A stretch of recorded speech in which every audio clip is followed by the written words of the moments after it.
मुहर्रमुल हराम के महीने की खुसूसी फजीलत यह है कि आम नेकियां तो आपको करनी है, खुसूसी तौर पे रोजा रखने की कोशिश करनी पूरे महीने में।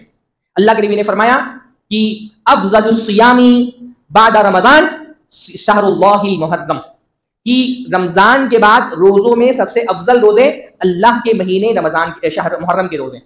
रमजान के बाद सबसे अफजल रोजे अल्लाह के महीने मुहर्रम के रोजे। सब भाई रमजान का रोजे तो जाहिर सी बात है वो फर्ज रोजे, सबसे अफजल रोजे तो फर्ज रोजे जो हम रमजान में रखते हैं। रमजान खत्म होने के बाद अगर नफली रोजे किसी को रखना है तो नफली रोजे रखने के लिए सबसे बेहतरीन महीना कौन सा है? मुहर्रम का महीना। अल्लाह के नबी ने फरमाया रमजान के बाद सबसे अफजल रोजे मुहर्रम के रोजे, मुहर्रम जो अल्लाह का महीना है। तो खुसूसी तौर पे इस महीने में नफली रोजे अगर अल्लाह ताला ने आपको तौफीक दी है तो नफली रोजे रखने की कोशिश करें। देखिए वो हदीस आमतौर पे हम रमजान में सुनते हैं कि अल्लाह ताला ने जन्नत में खुसूसी दरवाजा बनाया हुआ है रोजेदार बंदों के लिए। क्या नाम है उस दरवाजे का? बाबुल रैयान।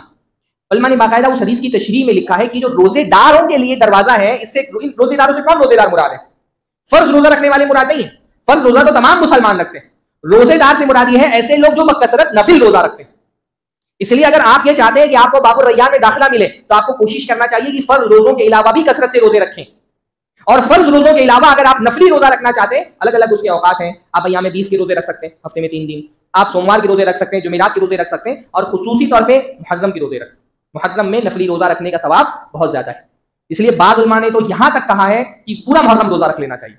लेकिन कुछ दूसरे उलमा ने अल्लाह के नबी सल्लल्लाहु अलैहि वसल्लम की सुन्नत को सामने रखते हुए कहा कि अल्लाह के नबी रमजान के अलावा किसी भी महीने में पूरे रोजे नहीं रखते थे, तो पूरा महीना तो रोजा नहीं रखना चाहिए, लेकिन कोशिश करनी चाहिए कि मुहर्रमुल हराम का ये महीना बकसरत रोजों से गुजरे।